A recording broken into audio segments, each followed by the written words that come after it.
Hey there, everybody. Welcome back to Chipod Ironicast, your March 2018 edition. We are back with a regular schedule again, so we're going to follow some of our regular format again. We got a couple segments prepared. We're going to take an email question that was provided to us in advance instead of the whole lightning round for our specials. So, how are you feeling? Pretty good. Last podcast, some people in the chat had asked me about like, hey, how's the job stuff going? And there might be something good happening soon. So there's an announcement about the possibility of an announcement. It's very soon. I'll know, like this coming Thursday. World premiere. But yeah, things are looking up with a lot of question marks surrounding that statement, but I don't know. But yeah, how are you doing? Had a good time yesterday. It didn't end well, but most of yesterday I had a really good time. Okay, cool. It didn't end well. Yeah, that's when the shower knob just came right off in Elena's hand. Okay. Oh man, it sucks. Up until that point, it was a good day. Yeah. And it's just the knob came off, but it's just too hard to twist with a tool. I mean, but like, do you want to do that? Like, I would rather fix it than like have some pliers on hand to get in there and twist it. Like, right. That's the short-term solution, but I want to fix the dang thing. Right. Okay. That's no way to live. It's not. It's reminds me like when I was little and the car my dad owned, the stick shift broke off, so there was just a broken off broom handle stuck in there. Nice. It worked. If it works, I guess. Yeah. But anyways, what are we talking about this time? You want to start with your thing, or sure? Let's start with your thing. It's probably more of interest. I'm way interested in the thing you're going to talk about, though.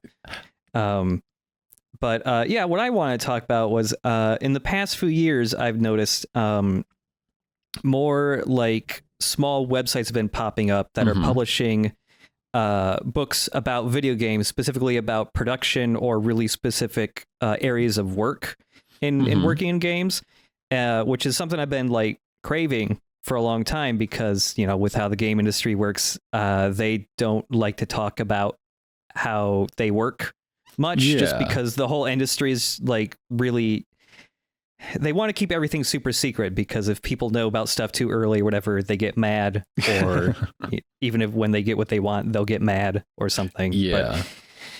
So yeah, there's just not a lot of detailed info out there. And in the past few years, people have actually started writing books, like giving some interesting insights into either specific games or just how some type of work is done. But I just want to talk about like some of the places you can find these and like what's out there right now.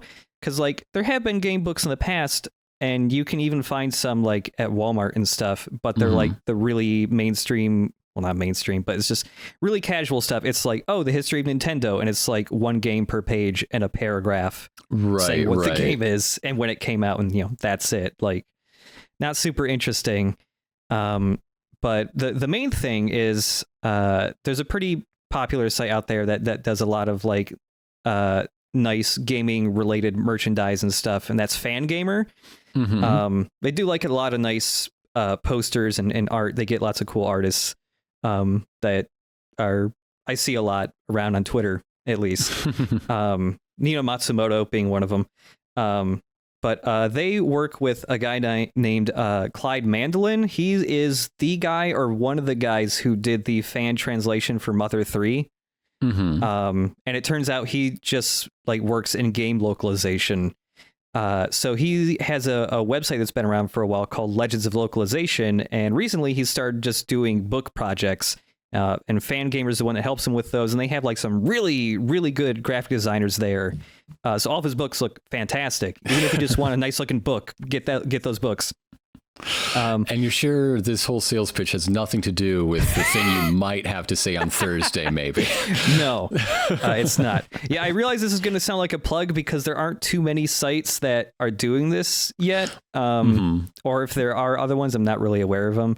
But yeah, aside from Fangaming, the other one I'm going to be talking about is this place called Read Only Memory.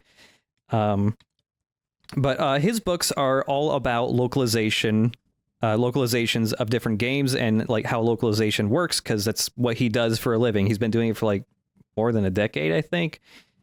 But yeah, he has a couple books out right now. There's a couple that are just about specific translations of games. The first one was about the original Legend of Zelda. That book's pretty neat, although it was also like a Kickstarter thing. So there was like a stretch goal to talk about like the difference in audio between the American Zelda and the Japanese one, because that one was on the Famicom disk system, so the music's all different. Right. It just sounds way different. Yeah. But it's hard to describe that in a book.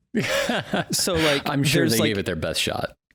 Yeah, I mean, I also wasn't putting forth all the effort I could to have enjoyed that part, because it's like, okay, there's images of like waveforms and descriptions and stuff, but they have like QR codes or a website or something that you could go to accompany that part of the book. So there you go. That is cool. But yeah, that book also came with like this other tiny little book that's like, it's specifically for you to play the Japanese version of The Legend of Zelda. And while you're doing that, you use this little like workbook to try to like translate the sentences and stuff in the game. It tries to teach you some Japanese and stuff. I haven't actually tried that, but it looks cool just because like there's a lot. The early Japanese games are a lot different to translate than later ones because they have so many characters, but old games did not have a lot of resolution, which is also part of the reason why lots of old video games have lots of Japanese games still have a lot of English in them, because it was easier to fit words in, because, you know, Japan has multiple writing systems, and like one of the writing systems is like, well, here's the word written this way, but if you don't know how to read that, there's even smaller characters in a different writing system above that word, so you can still read it. And like that was impossible to do in like NES games.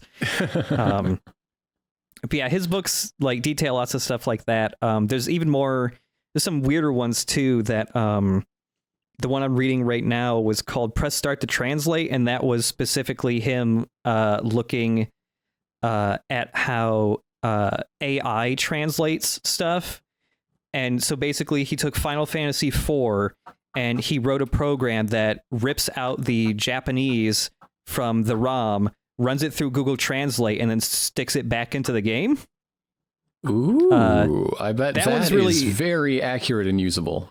Yeah, that one's really cool because it by accident, while he was doing that project, like halfway through it, Google updated Google Translate to use like their neural AI translation stuff that is, I want to say it's better, but really just seems like it's more different, because so the book has like both the earlier Google Translate, the updated one in the book, and it's like the first one is just a lot of gobbledygook, and then the second one is like it can make sentences, but it cannot analyze context or anything. So it's making sentences that are generally really vulgar and have nothing to do with the situation.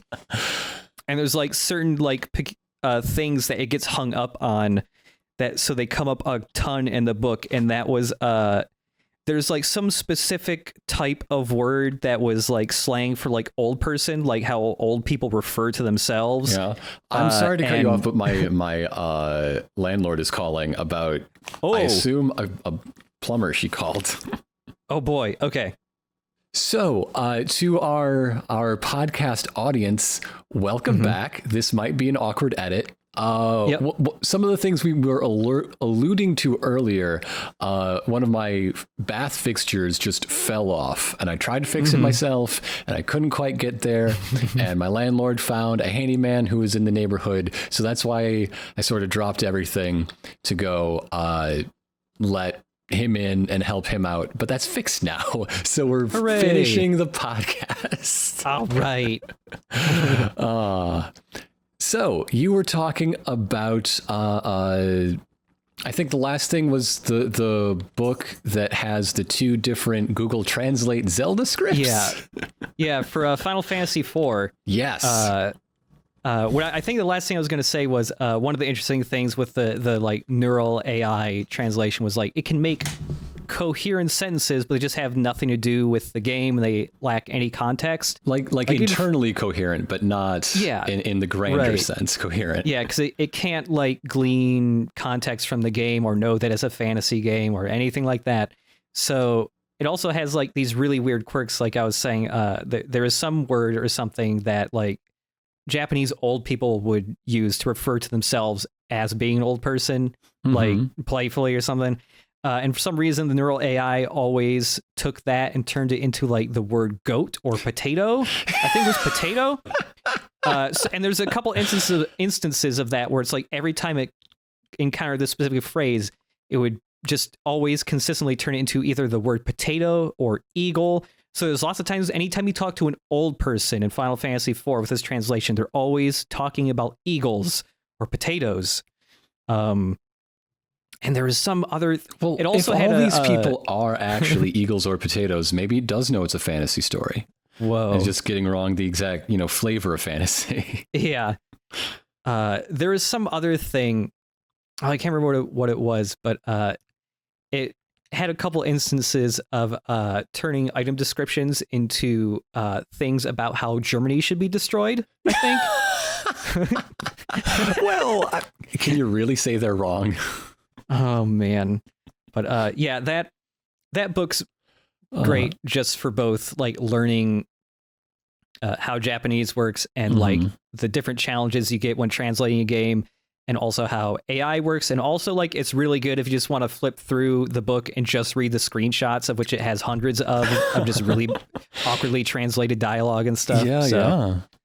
I mean, how much of these lessons, like this stuff is interesting in its own right, but as far as applying this sort of thing to game development in 2018, right? Because we aren't worried about pixel height limits, right. Like the challenges are very different. Is anything, do you think is anything really still consistent? I mean, I guess the philosophical point of how literal a translation ought to be, right? But yeah, there's some of that stuff mentioned in the books, but yeah, the books also like kind of compare and contrast the challenges of localizing something back then to what it's like to localize stuff now, because the books still have like at the beginning and end examples of challenges from more modern games and how things can still get screwed up. And like the Final Fantasy IV like Google Translate book is also talking about how like more jobs are, even in game development, like more things are becoming automated. And so it's also like asking the question, like, will game translation localization be able to just be automated one day with a Google Translate like thing, and kind of showing the limitations of that and like how much farther it still needs to go before it could like localize a game. Because it's, it talks about like, how sometimes localizations don't happen because they don't have the budget for it. And suddenly, if there's automated localization programs, a lot more games could come out everywhere. Yeah. But yeah. But yeah, that's the book I'm going through right now. A couple of the other books that are happening right now, like the site Read Only Memory. I have one book from them. They're like a UK place, so it takes a while for their books to ship. But there's one called the Sega Genesis Collected Works, which it's a really, really big book. A lot of it is just production art and stuff from Sega Genesis games, and it kind of touches on a lot of the games. But like the first 100 pages or so, and then like the last 50 are stuff written by guys who worked on the marketing team for the Sega Genesis. So they're just like given like a point for point like retelling of like how the Sega Genesis all went down and how they planned this stuff. And that one's, I haven't read all of that one either, but that one's really interesting just because like you get to learn like how the American marketing was coming up with all these ideas that were like responsible for why the Sega Genesis got so big, especially in the States, and like how all of Sega in Japan was like always super heavily opposed to all of their ideas. But they're working on some. They have a couple other books out too. One that's just like recounting the history of like British software and video games in like the 80s and 90s, because their video game like scape back then was way different than ours, because they had like the ZX Spectrum. They were a lot more like PC gaming focused. I haven't gotten that book, but that one seems pretty cool.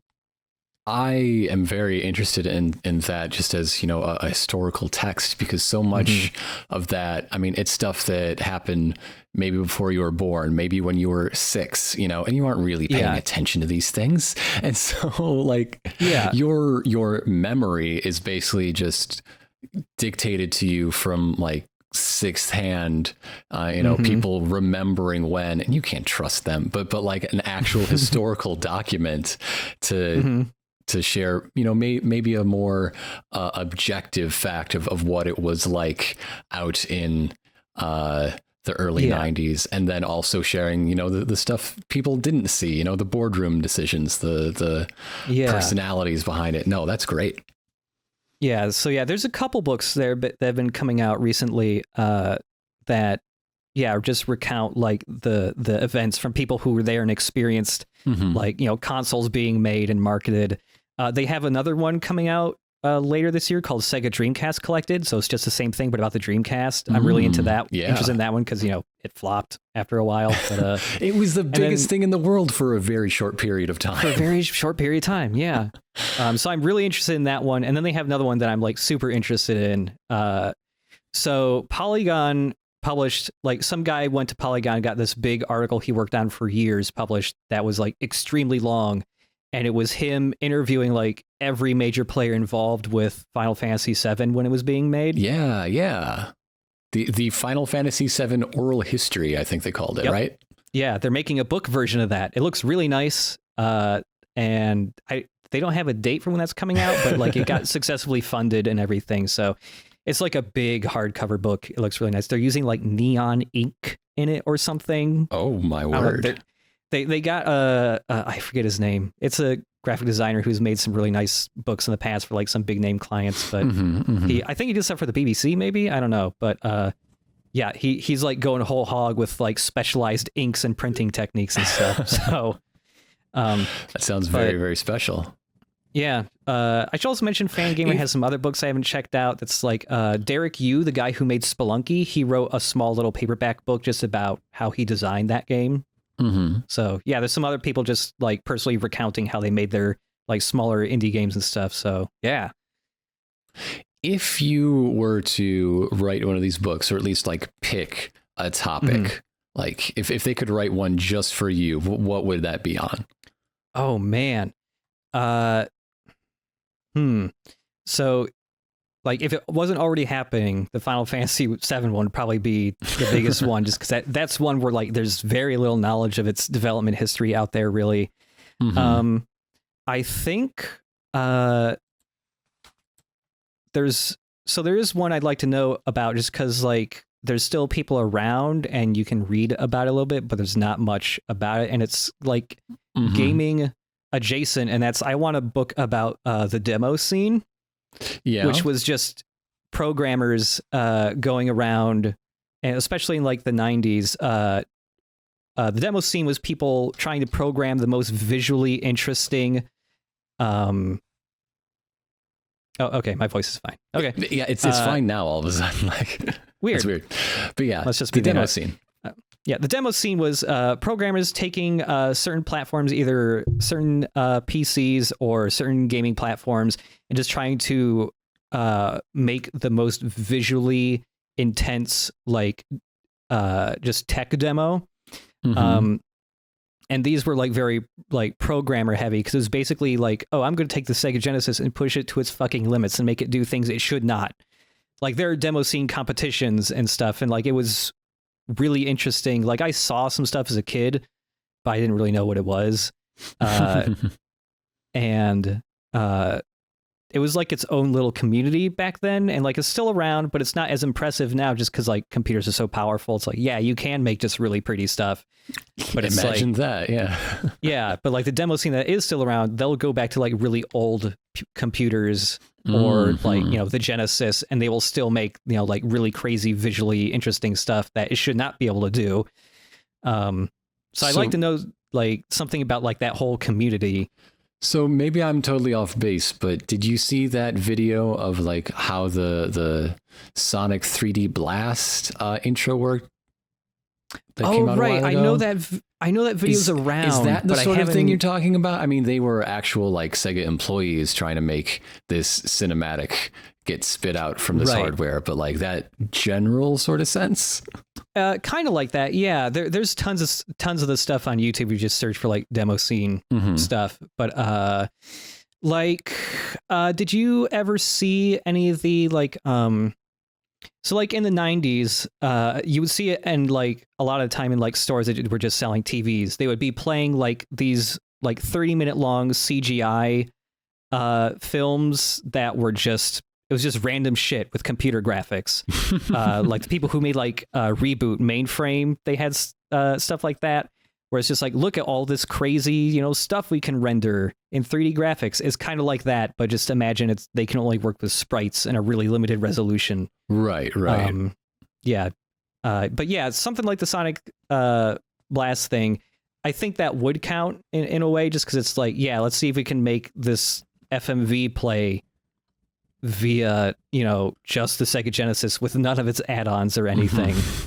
But yeah, I'd say that counts. Just trying to make something with limited power do something that it probably shouldn't be able to. Right. But yeah, those are some of the books around right now. Fangamer puts out books a lot. They have a lot of other stuff too that's more art based. They had one that was like it was like as if somebody was traveling through a region in the Pokemon universe, and it was like their little sketchbook where they were drawing, you know, like sightseeing with all the different Pokemon and drawing that stuff. But they were far more like realistic looking, but you know, they got stuff like that too, just more interesting, just like coffee table art books to have. But yeah, the written stuff is really cool. Yeah, I just went to like their books page out. And here's the art of Hyperlight Drifter. I mean, yeah, that's not something I'd say no to. It's yeah, it's just nice to see some written stuff come out though, because like there have been a lot of art books for a while, but you know, you look at art books once and you kind of like glance through it. So, yeah, it's nice to see some more stuff like actually about the production of games and a lot of stuff, because a lot of that stuff is just not recorded anywhere. Right. Or not recorded well, or the records we have aren't really respected because, you know, my uncle said. I think I remember when I was 7, my uncle said that. Yeah. Oh, that reminds me. There a thing that came out fairly recently. Oh, I can't remember what it was called. Somebody wrote a book about PT. Yeah. The Silent Hills teaser. And they interviewed both Bob and Voidberger in it. But it seems like they did some research about PT and tried to find out as much as they could by interviewing like some former Konami employees as to what happened. I think that came out like just last week. So I'm going to see if I can find that and bring it up, the title up later for people who are interested. It's just a digital book, I think. Yeah. But yeah. So there you go. It turns out that some games can be books sometimes, and like that's good. That's a good thing. Yeah. But with I really want to hear about your thing. You want to hear about my thing. Okay. I had a few ideas for something to talk about this month, but I just gave you my number one and you loved it. So that's what we're doing. For History Honeys, earlier this year, I did an episode on the history of Cedar Point, right? From when they first built a dang lighthouse there so ships would stop crashing till today. And so in order to talk about this amusement park, most famous for all of its record-breaking roller coasters, right? I fell into a hole of coaster enthusiasts, particularly coaster enthusiast YouTube. And I just want to share some stories from this community that I've been like rubbernecking and people watching. Yeah. So roller coaster enthusiasts, that's the word they use. They don't use fans. They are enthusiasts. Tend to be very intense college age white boys. And they're the crowd that still wears puka shells, I think. That's basically how you can get the aesthetic of your average coaster enthusiast. And the thing that sets them apart is their dedication, I guess, to the roller coaster. Like you might guess, but you know, sure, they will ride other thrill rides at the park, but they aren't counting them. They are counting their coasters. It's called getting a coaster credit whenever you ride a new roller coaster, and there are websites that will help you track them. Whoa. Like websites plural. Yes.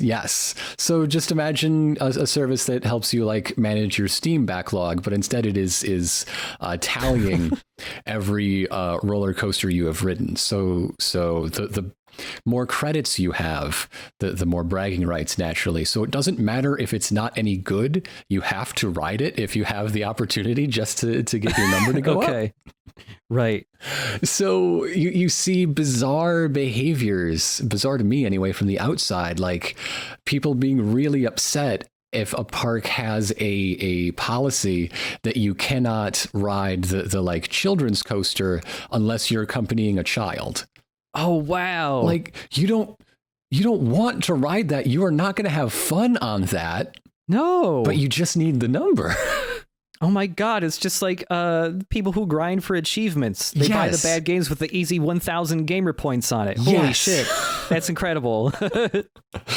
So that's something that sets them apart. Of course, having and demonstrating a knowledge of the internal workings, you know, knowing your trim brakes from your other thing. I'm blanking on the names. There you go. I'm a poser. I'm not a real coaster enthusiast, but you have to hate trim brakes, right? Because they slow you down. You're not going as fast as you could. That makes sense, at least to a degree. But okay, if you want to spot one of these coaster enthusiasts in the wild, you want to look for sunglasses with the like neck strap. Okay. And you want to look for cargo shorts. That makes sense to me. Well, cargo shorts make a lot of sense because you can put everything in there and zip them up so you have no loose items. So the park staff can't tell you to go rent a locker. Right. This makes sense. Oh my God. So this is the coaster enthusiast uniform: cargo shorts, sunglasses with a strap on, and with a strap on them. Excuse me, I want to be precise, and a T-shirt of some kind. Okay, that's where they get the real personality in the T-shirts, but.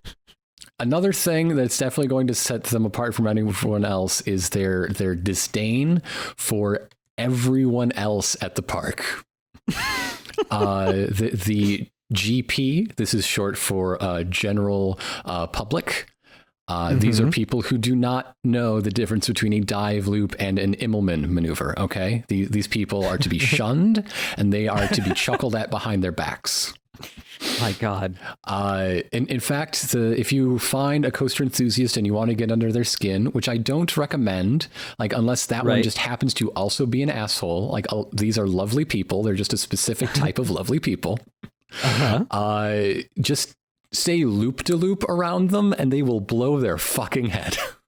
Oh no, they don't like loop-de-loop. They don't like that phrase? That doesn't mean anything. That's not a real thing, especially if you mean something like a corkscrew roll or an inline twist. If you call that a loop-de-loop, they will fucking lose it. Oh my God.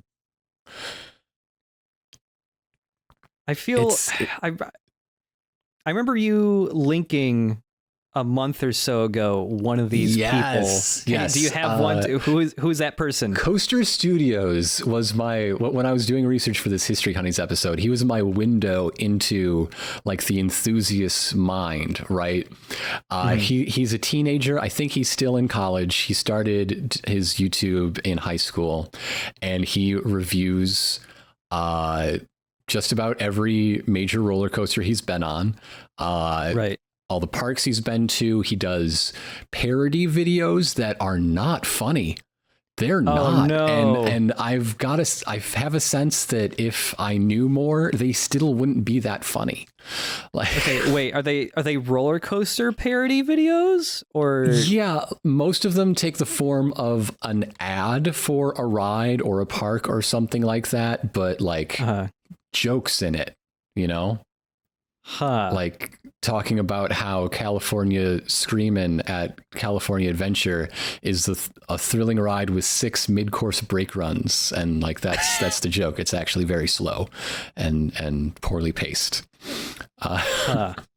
Weird. But he is how I learned that coaster enthusiasts, another thing that sets them apart from any other people who ride these attractions, is the obsession with airtime as the quality of coaster that you're looking for above all else, above like speed or positive G's. It's all about the negative G's, right?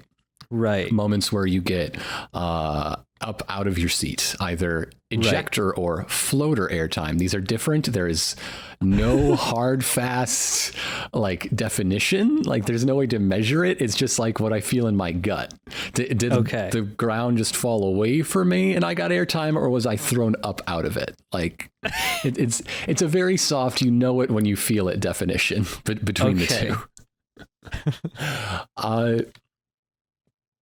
So yeah, like no matter how fast you go, it doesn't matter. No matter how many inversions, if you're in inversions, I mean, you can be, but you're not really a coaster enthusiast unless you're counting your airtime moments, and they have to be good, which is why another nearly universal fact, they hate OTSRs. Those are over the shoulder restraints. There's a lot of jargon in here. Okay. I'm trying to go easy on you. Over the shoulder restraints are bad because they keep you from popping up out of your chair in the airtime naturally. Right. So there are two very, very similar rides, Top Thrill Dragster and King Dakar.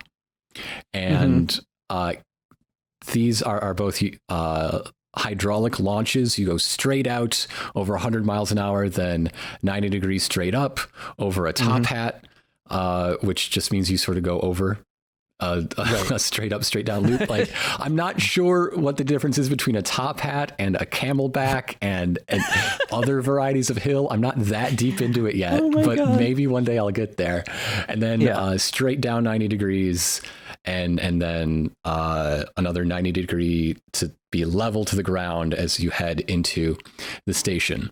Now, King Dakar is taller and faster, and instead of just going straight into the station after the big launch, there's another tall camelback hill with some airtime. So you would think that's better, right? It's better on every point, except it has over-the-shoulder restraints because it is in New Jersey, and they have a state law that everything over a certain speed or over a certain height requires over-the-shoulder restraints. So King Dakar can fucking suck it. Oh my God. Okay, now I have a question because they don't like the over-the-shoulder restraints, but they like airtime. Does so the Raptor that's at Cedar Point, where your legs are hanging free, but you're locked in with over-the-shoulder restraints, would they hate that? I mean,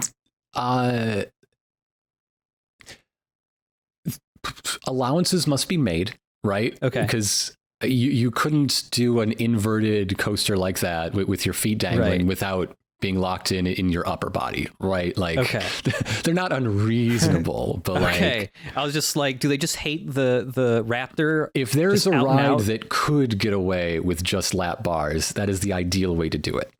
Okay. Man. So I want to give people a guide, your first steps to becoming a coaster enthusiast. I want to help people out. Like maybe you've got a friend who like you just don't know how to talk to. So you need to know 3 manufacturers.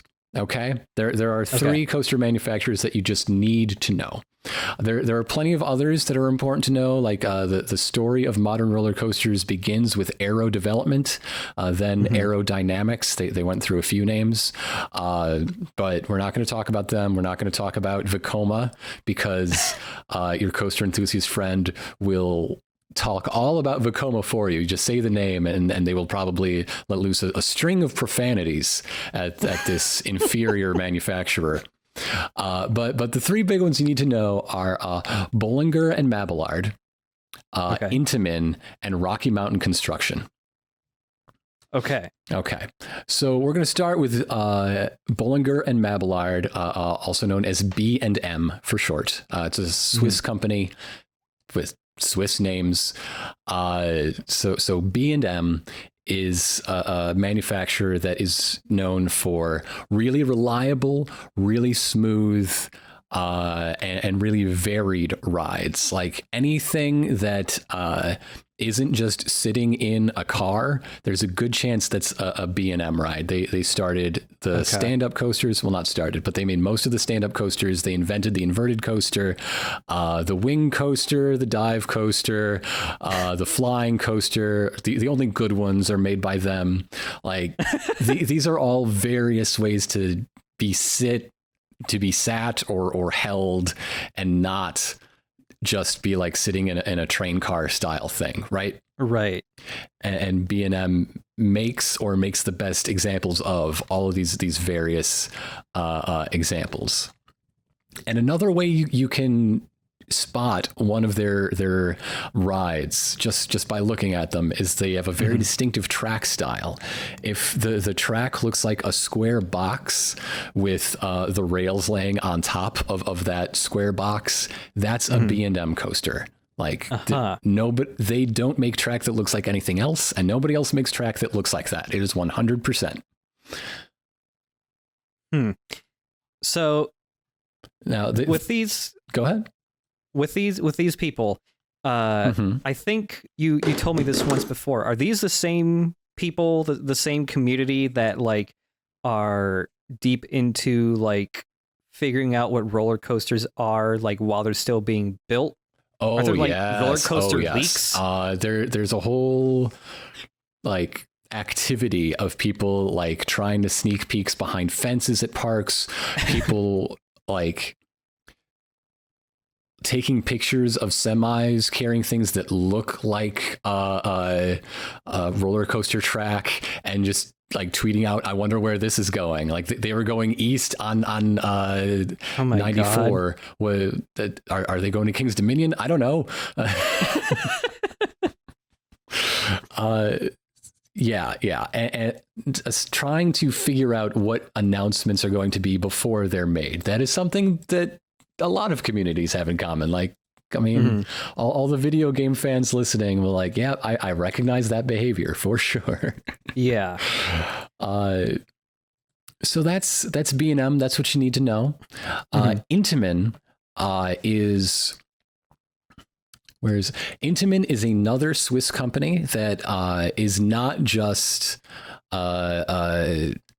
roller coasters. They make all sorts of things. They've made Ferris wheels. They've made and they're an older company. They've been around a lot longer. In fact, B&M was sort of an offshoot of Intamin in the 80s, while Intamin was founded in the 60s. But their whole deal is trying to be, at least when someone pays them to try, to be the biggest and the fastest and the tallest, the most extreme. Generally, any new record-setting coasters are probably going to be from Intamin. So, like we mentioned, or I mentioned, Top Thrill Dragster and King Ka, the 2 tallest and fastest closed circuit coasters in the world, I think, definitely in the US, both Intamin designs. They invented the hydraulic launch just to go faster. I think they invented the LSM, the magnetic launch too. But they definitely have the fastest LSM launches, even if they may not have had the first, but I'm fairly sure they did. So that's Intamin.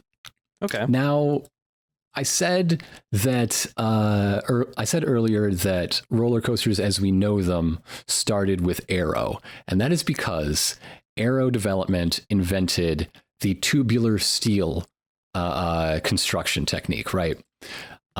Wood just wasn't going to do it forever, and people had been experimenting with steel, but they couldn't figure out how to make it not, bend or kink or warp or anything. How do you get complex curves in steel? And then somebody at Aero was like, what if we just use tubes? What if we rig up our pipe bender and see how that works? And it works. And that's why nearly every steel roller coaster has tubular steel track to this day. Right. Okay.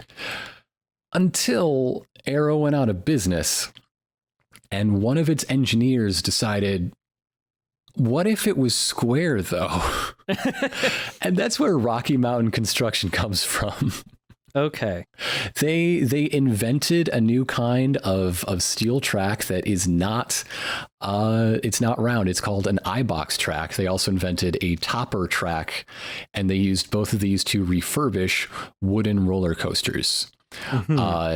So this leads to a recent wave in what are called hybrid coasters. These are coasters with wood support with a steel track, this steel I-box track. Topper track, even though the actual top part is steel, those are still considered wood because the rest of the rail is wood, and that's what the wheels go on. Very technical because you can't have in your rankings, you can't have like top 10 steel, top 10 wood, and then these other like half and half. No. We have to make a decision. We have to draw a line. So topper track, even though the actual top is steel, the whole track counts as wood just because that's what they decided. Wow. So they started manufacturing and retracking, and then Rocky Mountain started completely refurbishing rides, starting with in Six Flags Over Texas, completely redesigning the Texas Giant into the new Texas Giant with their I-box track, and it was a huge hit. And then suddenly everybody wanted one of their rides, and they are the basically the hottest things in sliced bread. They've only been Texas Giant opened in 2011. It is now the 2016 season is starting park by park, depending on their location, their climate. But they've got 12 rides already operating. And 4 more later to debut this season. Never mind their 2019 and beyond projects. They're in demand. And they also invented, since then, a track that will let cars go on a single rail, like a monorail roller coaster. Oh, huh. One of them is called the T-Rex track. The other is called the Raptor track. It's half size. So T-Rex track is made for a 2-seat wide car. Raptor track is made for a single seat car. And this is a thing they've devised so that they can put like a full coaster experience in a small footprint. So the first 2 Raptor coasters are set to open later this year. No one has yet bought T-Rex track to open anywhere, at least not that has yet been announced. So that's a shame because it's such a nice name, T-Rex track. Yeah, that reminds me of the patent that's out for some of the Nintendo rides they're making for Universal. I wonder if the no, I guess that would be different because they're making the Donkey Kong one that's supposed to be like the minecart levels in Donkey Kong Country. Mm-hmm. So the cart is actually like on a piston to move it up and down, like you're jumping from track to track. Yeah. So I was just thinking about that. No, that would actually be a different thing, I suppose. It depends on what they got rolling underneath. Yeah. Another thing, like definitions are definitely a sticking point. Because to be a roller coaster, you have to be in a car that moves on a track under the power of gravity. And there are rides that call themselves coasters that do not meet all three of those criteria. And this is something that will get under a coaster enthusiast's skin. So any of these, the ones that are on YouTube, are any of them like really big? Or these is this all a pretty Coaster small? Studios is surprisingly big. Like this teen I found is pretty big. But then, of course, there's like his friends that like do crossovers, right? Okay. Yeah, I was just curious how big they were, just because this is reminding me of a kind of a related but different YouTube subculture, which is the just the amusement park enthusiasts. Yes. And even further, I wonder if they have beef, because like there's stuff in common, but there's a very different perspective. Like I feel like theme park YouTube is so focused on, well, theming and like the history and just having a laid back chill day. But roller coaster enthusiast YouTube seems so intense to me. Yeah, they just care only about the coasters and nothing else. I mean, not for nothing, but that's like their priorities are clear. Yeah, because it's on top of the theme park like enthusiasts. There's even the smaller. Well, I don't know if I'd say smaller. There's an even more specific subset that I found recently on YouTube that is just Disney World people. Yes, that's the beating heart of theme park YouTube. Yeah. And it's just like, there's a couple I saw, there's at least one or two, and they are people that basically, they have like the year-long pass or whatever. They just go there constantly, and all of their videos are from within Disney World. Constantly vlogging, yes. Constantly vlogging, just every day, just walking through Disney World. And like some of them seem to make like their living off just that. And I was like blown away. Yeah. I did not realize how like big that was. A former cast member with like some inside stories. That's I think one of them was a former cast member. Yeah. Oh man. But yeah, if you can show off, there's like the Disney Urbex offshoot. Right. Yeah. That's like, oh, we found the secret side of Kitchen Cabaret still remains. Like, yeah, okay, that's fine. There was one guy I saw too who I don't know if, I think he also like, just vlogged inside Disney World, but he would also do frequent flyovers in his own plane of Disney World and just film the flyovers. But I wonder if there's a crossover there with, well, I don't know, because they probably wouldn't be coasters though.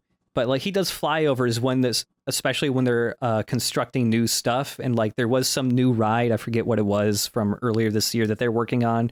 So I'm wondering if there's like crossover there at all. But perhaps, I mean, the coaster enthusiast YouTube is not too into Disney parks because their coasters aren't that great. Right. That's like, true. Statistically, right? Yeah. They don't go as fast. They don't go as tall. Coaster Studios does have a real soft spot in his heart for Expedition Everest at Animal Kingdom, though. Yeah, that's the one I was just thinking of. That must be the one they like. And a little bit for Rock and Roller Coaster, but the rest of them can just like go suck an egg. Right. And that's another thing they really take ire with the GP for. Like, oh, my favorite roller coaster is Space Mountain. Like, what are you talking about? How dare you? You just turned left. Think about it. Oh man. Yeah, it's always really interesting whenever like some weird subculture you never knew about just suddenly like becomes apparent to you when you're looking through YouTube, because it's always like when you link that guy with the coaster stuff, I watched him for a while because it was just really, it's hard to stop watching him. It's just like he's mesmerizing, and like he's got the, like, sometimes when he says a sentence, like his mouth gets tired halfway through and he'll just start like this weird slur for no reason. Like he's not saying slurs, like his voice is slurring. Right. He's a nice boy as far as I know. Yeah. But just and like this cadence that, like, he's not as high energy as you would expect from somebody who makes so much YouTube, right? He's not the, hey, what's up, guys? We're going to talk about... No, he's got this cadence where he's talking about how I used my Platinum Pass's food coupon at the gate to get the corn dog, and the corn dogs here are really nice, but it took them 3 times to remember that I ordered a corn dog because there were a lot of people getting the corn dogs. Everything's a question, and then sometimes there are really fast sentences peppered in. It's beautiful. It's like his voice is a roller coaster, right? Because you got some quick parts, but sometimes there's some S bends as you go around. Whoa. Oh, that's great. It would kill me if he turns out to actually be an asshole, because he's my sweet boy. Yeah. That always seems to be a thing you have to be prepared for. When you find somebody in YouTube that you like, it's like you have to have a contingency plan now for, like, okay, but what if he's awful? Yeah. Okay. Time to pull out. I just need to do my new favorite YouTube coaster guy is the British one who talks about the history of certain parks. Calls them explainer videos. That's what explainer videos. He's my new best friend. Coaster Bot, by the way. That's his name. Coaster Bot. Okay. And what was the first guy's name again? Coaster Studios. Coaster Studios. Right. Okay. Like, here we go. I'm just going to search coaster, filter. I only want channels with coaster in the name. Number 1, Coaster Studios. Damn. How many subscribers? 74,000. He's not doing half bad. That's not bad. It's not bad. Theme Park Review, which is much more wide ranging. It's not really personality driven. It's, you got your top 10 lists. You've got a lot of point of view videos. Point of view videos are huge, by the way. Okay, that was what I was about to ask. I was going to ask if they actually record riding the coasters, or if that was point of view videos is where it's at. Okay. It's also something that I guess is risky because a lot of parks enforce rules against that sort of thing. But that doesn't stop them from happening. So I don't know if there are techniques for just like not getting caught or what. But Theme Park Review, pretty big. They have over 1 million subscribers, despite not being the sort of like personality driven thing we're talking about here. Yeah.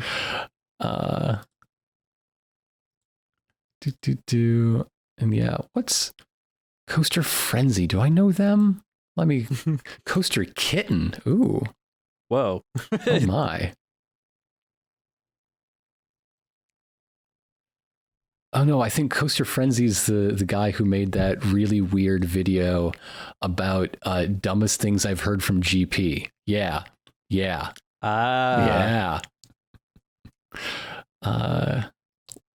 What's Coaster Kitten's deal?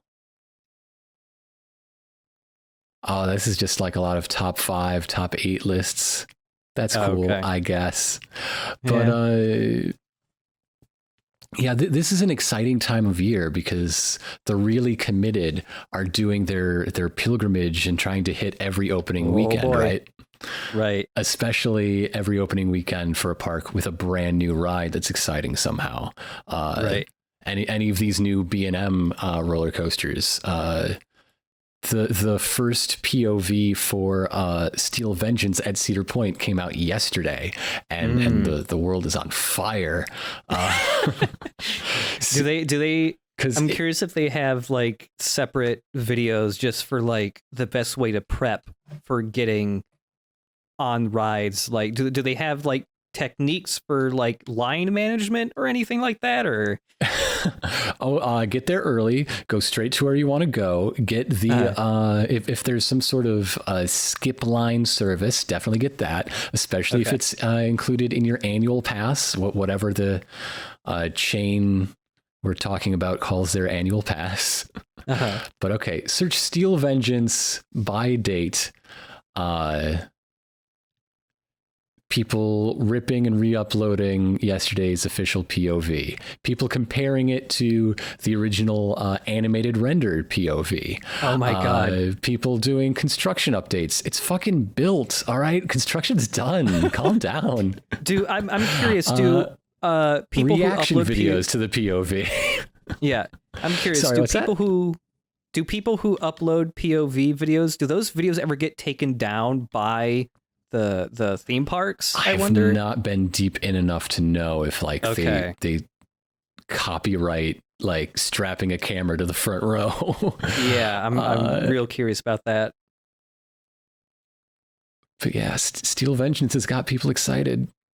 But so does Twisted Timbers. So does, let's see, what are Time Traveler? Time Traveler is a spinning roller coaster at Silver Dollar City. I don't even know where that is, but I know everything about the Time Traveler. I have never heard of that place.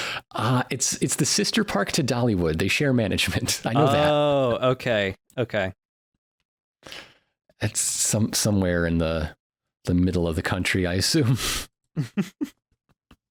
So anyway, back to those manufacturers. I talk about those three because every year the top 10 steel roller coasters as voted by the Golden Ticket Awards, so by readers of Amusement Today, they shut out the whole top 10 between the three of them, right? Right. So like number 1, Fury 325 at Carowinds, made by B&M. Number 2, Millennium Force, made by Intamin. Superman the Ride at Six Flags New England, Intamin. The Iron Rattler at Six Flags Fiesta Texas, RMC. Expedition G-Force at Holiday Park in Germany, Intamin. This is an international list, okay? And whoa, there are really only 3 need to know manufacturers.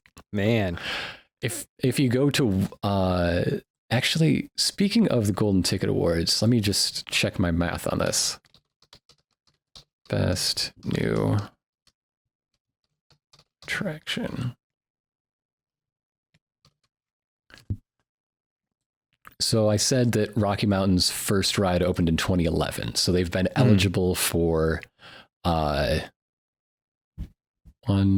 like 7 of the best new ride Golden Ticket Awards. They have won 1, 2, 3, 4 out of those last 7. Oh, geez. Okay. So they are the hot new thing in town. Also a weird thing, this category, which only started in 2005, is strongly dominated by wooden coasters. Like, I mean, the only thing in here that is not a roller coaster per se is the Harry Potter ride at Islands of Adventure, which is still kind of a roller coaster. Right. Man. I wonder if theme park YouTube was really upset that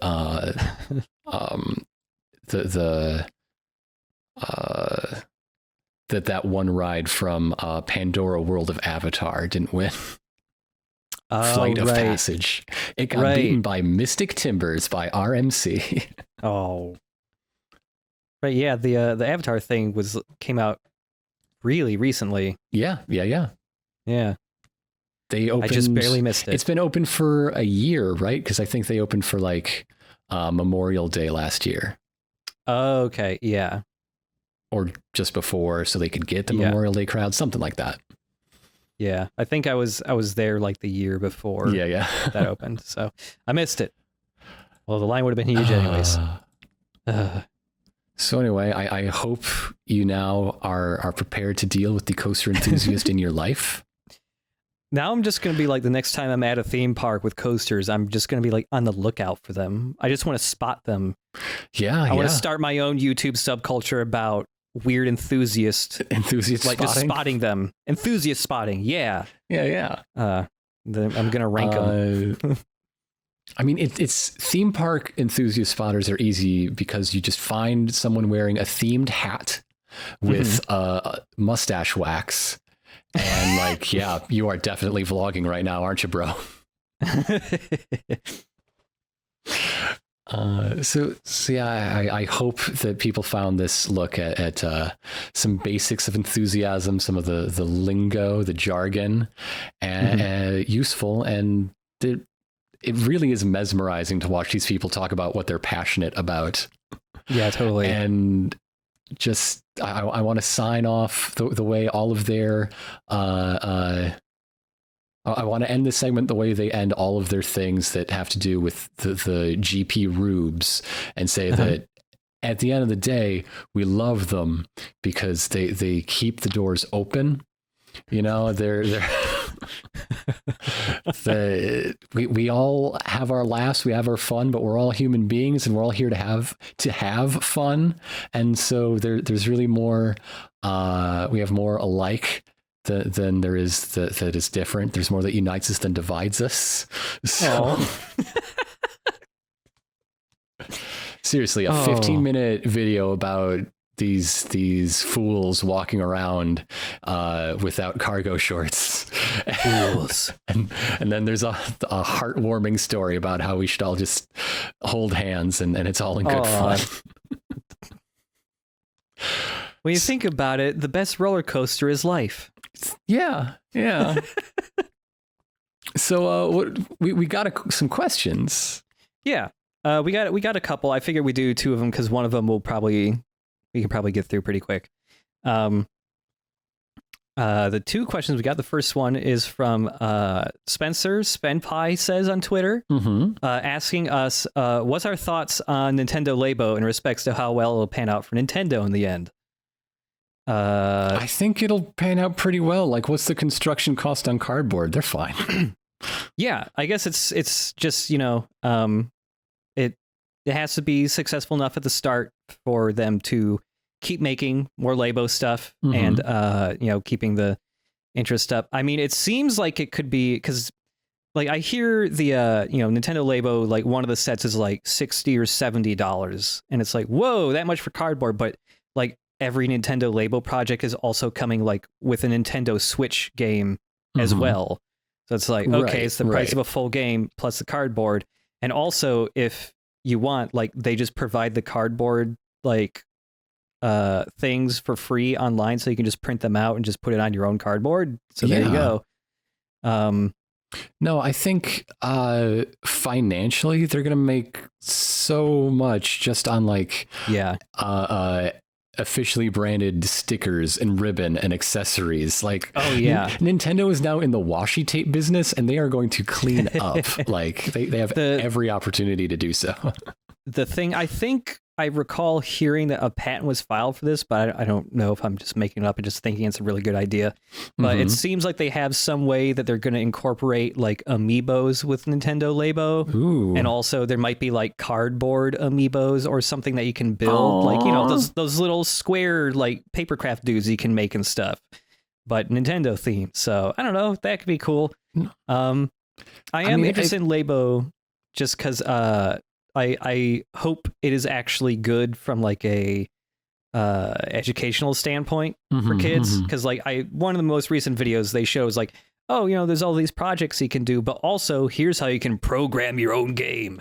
And it was just like, it's just like a really simplified like input output system that kids can learn, and maybe it gets them into programming. That'd be cool. That would be cool. And just the trying to break down the lines between, aisles in the toy store, right? Like the craft projects sets are now meeting the electronics aisle, and like, just go for it. You already took the collectible toy market by storm. It's just opening the fields of play and recognizing that that's what it is. It's all play. It's all there. Yeah. You can do it all. I feel like I probably won't, ever get any of the Labo stuff just because it's going to start taking up room. Yeah. Yeah. And I've already got a lot of stuff, but I gotta say, like, if I were younger, especially if I were like a kid, and you showed me like the Nintendo Labo project where you build like the little backpack suit that you wear that lets you control a giant robot, like, man, that looks cool still. Like, I just. It's also if like the games are actually fun, like the robot one. That's the question at the end of the day. Yeah. I mean, some of them just seem like, just like things you mess around with rather than being full games. But like the robot one, like from the video they showed, looks like a full game essentially. And like if it controls well enough, I think Nintendo Labo might be the thing that finally makes good on the promise of what the Nintendo Wii was. So that would be cool to see if like the robot games and the other stuff is actually like pretty cool. They have one game that's kind of like a Excite Bike. Ooh. And it turns out like it just has a full-on track editor, and you can like make your own custom tracks like without even like using the editor. Like you just take one of the Switch controllers that has the IR camera on it, and you take a picture of like a physical object, and it turns that into a course. So like that's rad. No, that sounds great. Yeah. So no, I am optimistic about the Labo. I mean, yeah. The actual cardboard, the crafting stuff looks fantastic. I mean, yeah, we'll have to see how the games actually are, like the digital side. Yeah. But it's so cute. It's cute. Really cute. It's cute and it's good. And cute is good. Yeah, if I had a kid, that's the shit I'd be buying them. Like, yeah. I would pray that they would be begging me to get that for Christmas or something rather than fucking whatever the hell those damn things are. The things that are just promoting buying things. Oh, I can't remember what they're called. These stupid little they're cute usually called things. advertisements. Yeah. It's I can't remember what they're called. It was some fucking thing. It's like, oh, look at these cute little animal things, but they're all based on like buying things and consumerism, and it just seems weird. Shopkins? I don't know. Shopkins. Yeah. Shopkins. Those fucking things.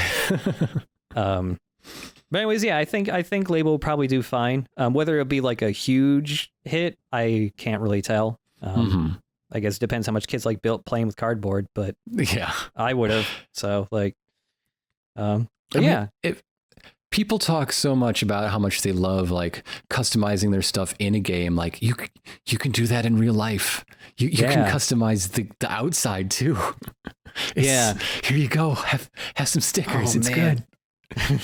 The other thing I saw that they like detail in one of their videos I thought was really cool is it's not so much a game, but like you can build a little piano, and like it's just a full on like digital sequencer game that's like it has way more to it than I thought it would for like a little Mario Paint like music style thing. It's like it's like the Mario Paint music maker, except like it has a lot more capabilities that like Fruity Loops would have or something, which is like it's in depth enough that I think you could probably see a couple musicians using that just to make music, just because it's cool.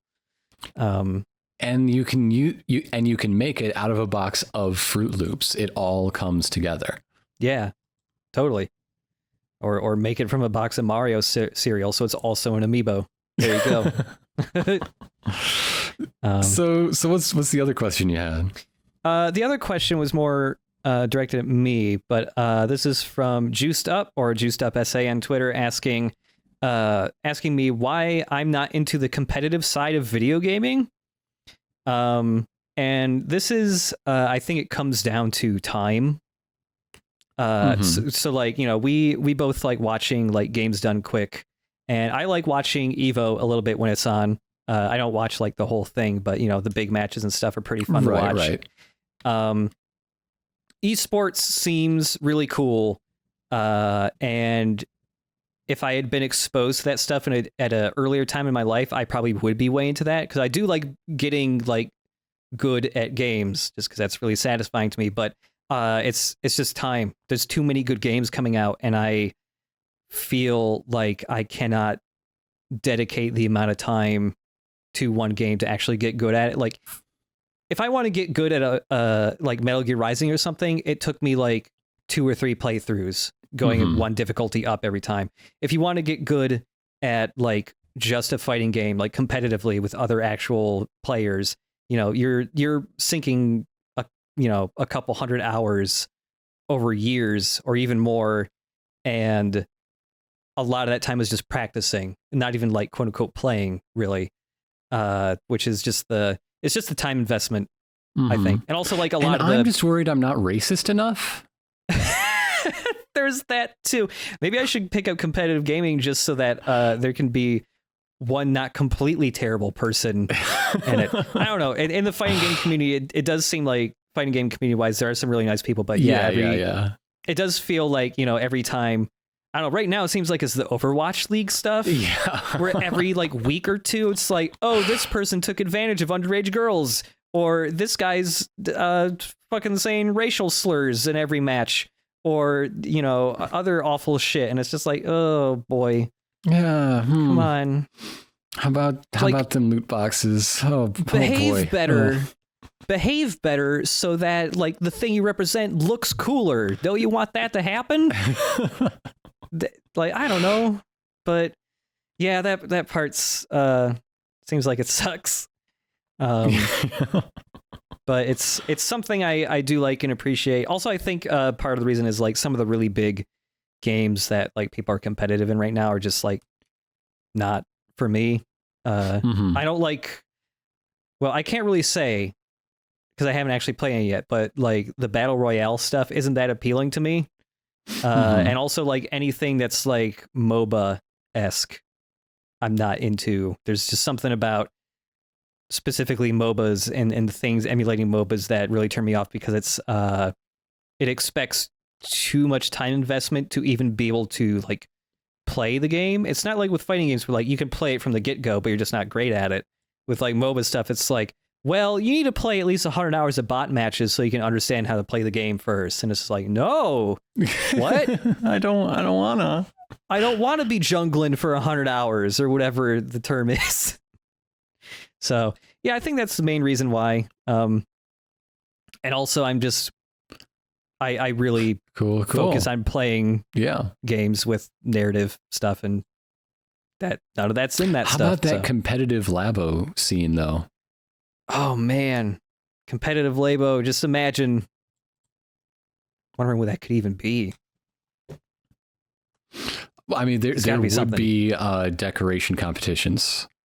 Oh, right, yeah, for like the crafting, theming and technique. Yeah. Oh man, yeah. Okay, I just want all competitive Laybo stuff to just be competitive arts and crafts. Yeah, who can make the most pleasing original piano composition, and then who can use the piano to design your own game in BASIC. Oh man, there we go. We tied it together.